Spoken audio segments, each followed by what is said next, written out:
लोकसभेसाठी परभणी आणि जालन्यासाठी जय भीम सेनेचा वंचित बहुजन आघाडीला जाहीर पाठिंबा. जय भीम सेनेचे संस्थापक अध्यक्ष सुधाकरबाई निकाळजे यांची माहिती.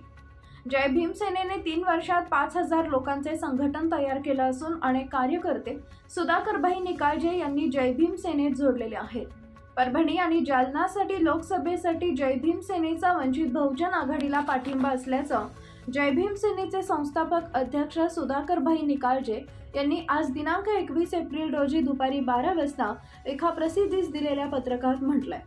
जय भीम सेनेचा वंचित बहुजन आघाडीला जाहीर पाठिंबा. गेल्या 3 वर्षात 5,000 लोकांचे संघटन तयार केले असून आंबेडकर चळवळीतील कार्यकर्त्यांनी वंचित बहुजन आघाडीचं काम करावं असं आवाहन जय भीम सेनेचे संस्थापक अध्यक्ष सुधाकरबाई निकाळजे यांनी एका प्रसिद्धी पत्रकात म्हटलंय.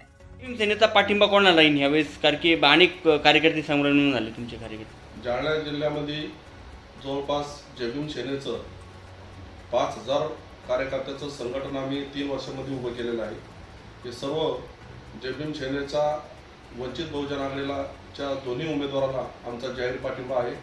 वंचित बहुजन आघाडीचे जालना लोकसभा मतदारसंघाचे बकले मामा आणि परभणी लोकसभेचे उमेदवार डंगसाहेब यांचं जय भीम सेनेच्या सर्वच पदाधिकाऱ्यांनी तन मन धनाने काम करावं.